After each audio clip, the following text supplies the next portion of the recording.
Hello everyone, welcome back to my studio. Do you know what the perfect art and design portfolio looks like? Well, perfection itself is non-existent, but I can help you with putting together the best portfolio for your type of work and your aesthetic. So let's get into it.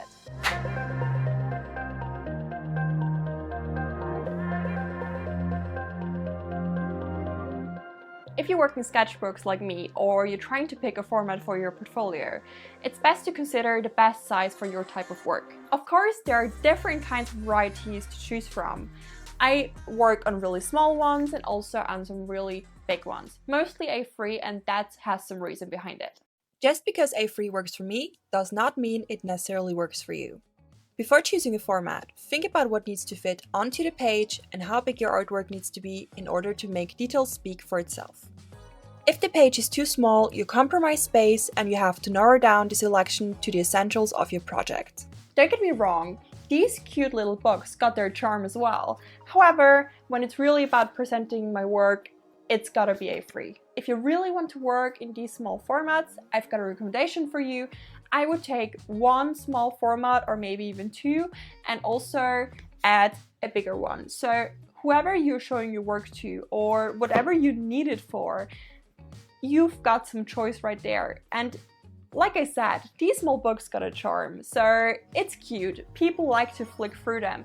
But if they really want to look at big images and see everything very clearly, that's when these come in very handy, and I really recommend a bigger size as well.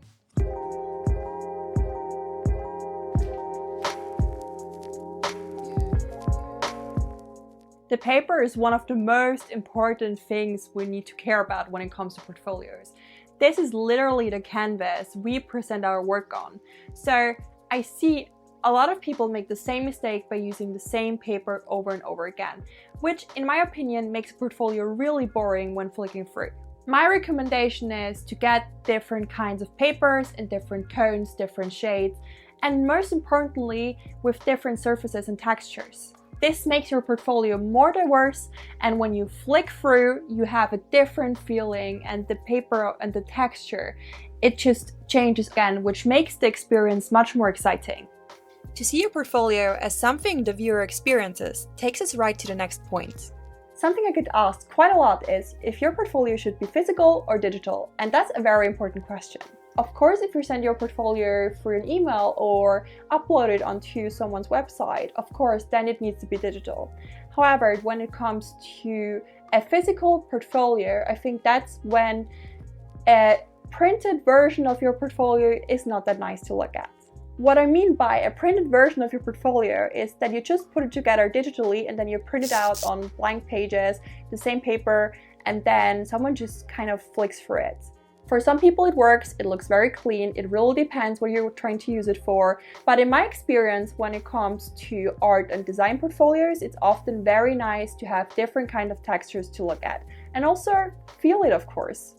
In other words, work on a physical portfolio first before digitalizing it, and touch all the materials and components you want to use.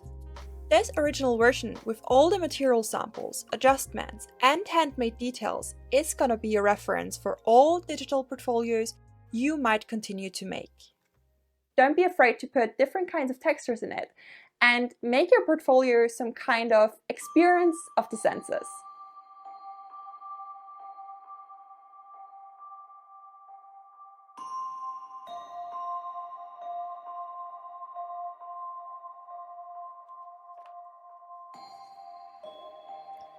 The layout is something I really take care of when putting my portfolios together. I make sure that nothing is too big or too small, and that there's a constant engagement when you flick through your book. I really do take advantage of all the different options there are with layouts. On one page, I might place a collage, on the next one a full bleed printed image, and on the third one, extend the page to have even more engagement and more variety in movement when flicking through the portfolio. The eye gets really bored when you just see the one layout over and over again, and the eye maybe has to see too much or maybe too little. And that is of course not what we want. We need engagement, and we need to surprise the viewer or whoever is gonna look through your portfolio to be engaged and excited with every new page. This should make your portfolio more interesting and you've got more things to discover and the eye does not get bored. Preparing your layouts means knowing what you want to include in your portfolio. For the most part, it will be your most successful artwork and projects, both physically, but also when it comes to your development process. But how much is too much? Do you know how many projects you should include in your portfolio? Well, I didn't when I started. But over time, I figured out that a mixture between big projects and smaller projects made total sense. Whenever I have to show my work or when I have to go to a job interview, I take one big project with me, which took me a year, and then a book with a collection of small projects as well. This gave me the option to show my variety of skills, but at the same time have one big project with me where they could see exactly how I did the whole working process and at the same time how much in depth I could work on one single thing. Obviously, if you're just starting, you should include the best work you have. Your portfolio really builds over time, just with experience and also with the amount of projects and work you do. So the longer you are within the business, it doesn't matter if you're a designer or an artist, your portfolio will get better because your work gets better. And then of course you can include better projects and more artwork in your portfolio as well. Once you've made a couple of artworks or designs, you will pretty soon figure out what your kind of aesthetic and style is. Some people are really neat and clean, and some people work really messy. I'm somewhere in the middle, and it really depends on what kind of concept and what kind of project I work with. And this is really important. Many people think that working messy is a bad thing. However, if you really just put it in your creativity and include it in your work process, that can turn into a really positive thing. Messy does not always mean dirty, unclean, or confusing. What messy means is that some concepts have a lot of different kinds of thoughts in them, and that the working process or even the textures have to kind of represent that. Imagine you have to show a really complex concept visually. Let me give you an example. Think about the headspace of Van Gogh during his struggle with mental illness. Vincent van Gogh was 35 years old when he cut off his left ear, followed by severe crises and attacks, but it remained unclear what exactly Vincent was suffering from. How does the thought of his inner feelings and thought look like to you visually? How does the surface and visual composition look like if we want to portray his struggle? A huge mistake I see a lot of people make is their working style is messy, and then for the final portfolio, they try to clean it up and make it as tidy as possible.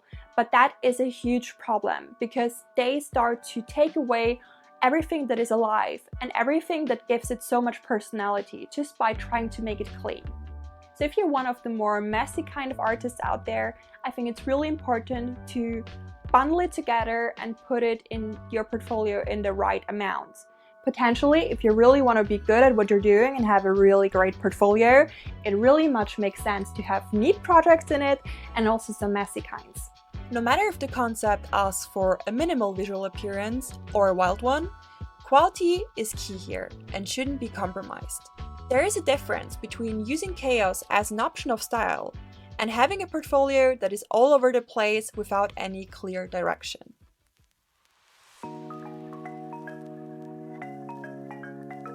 There's one mistake I see happen very often, and it's one of the biggest ones, which can lead to really embarrassing situations, to be honest. Imagine you're sitting at an interview for either art college, or maybe you're applying for your job, or maybe you're just showing someone your work. And of course, as artists or designers, we do research, so we do have quite a lot of other work in our working process. Imagine you're showing that person your portfolio and they will point at that one picture in your research and ask you, oh, how long did it take you to do this? Or how did you make this? And then you embarrassingly have to point out that this is not your own work, it has been made by someone else and it's just your research. Research is important, don't get me wrong, we need to include this into our work process. But it's really important to write a reference name of the original artist or designer, photographer, whoever owns the picture. It's then more clear to the viewer that this is not your work, it's just research and part of your working process. And also, if you use someone else's work in your portfolio, then at least give them the credit for it. I know. Most creatives out there in this age of time open Pinterest and save whatever image they like without even researching where the image is from or what the story there is behind it, which can also be quite embarrassing when being asked about it. If you took inspiration from something, at least have the respect and acknowledge it and give credit to the creator.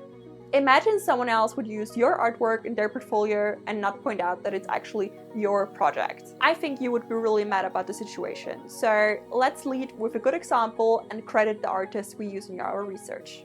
Putting a reference name below the right images is fairly easy.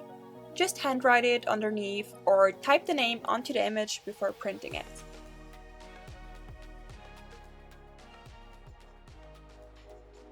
Have you ever thought about how to spark attention with your work at first sight? Guess what?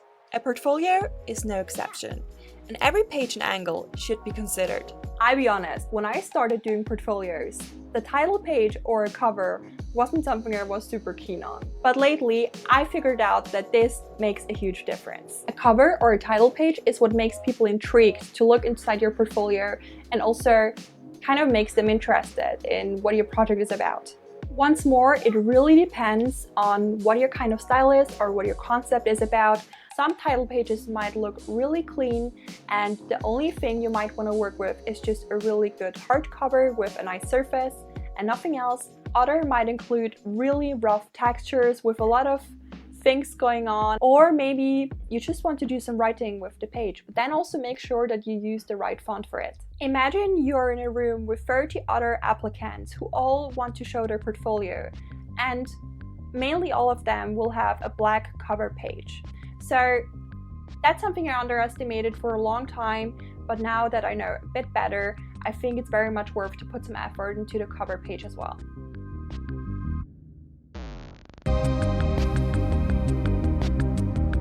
If you want to put your designs and artwork out into the world, or you want to apply for a job or a college, I'm sure you need to take your portfolio somewhere and travel with it. It might just be across the city, or it might be on the other end of this world, but we need to prepare for travel and also make sure that our book or portfolio is safe. I have a very traditional portfolio box right here, which just opens the lid. You can put your books and your pages in there, close it, and that is really safe for travel and pretty much the standard thing everyone uses. You can get this either online in different sizes or even in an art supply shop. If you want to be a bit more extra, I even made my own portfolio case. I could just put my hand in between these two layers and then go onto the tube and just have my interview for college, for example. This was a huge game changer because most of the people there had black books or had this black portfolio box. Personally, I think you need some kind of cover or a box for your portfolio. You don't want all your pages flying around or potentially something falling out of your book. So, what do you think? How long did it take me to figure all of this out? People are often surprised when I tell them how long it really took me to get the perfect portfolio. In all honesty, it took me a couple of tries and also a couple of years to figure out what works for me. Of course, this comes with a lot of experience and also with some kind of figuring out who you really are. As you can see right next to me, I've done a lot of portfolios. Not all of them are perfect, but I kept on practicing and trying to figure out what works for me, what works best for the viewer, how do people really understand what I'm trying to portray, or what kind of story I'm trying to tell. Just over the years, I figured out what my real aesthetic is like and what comes really naturally to me. And this is what works best for me and also for the people who look at them.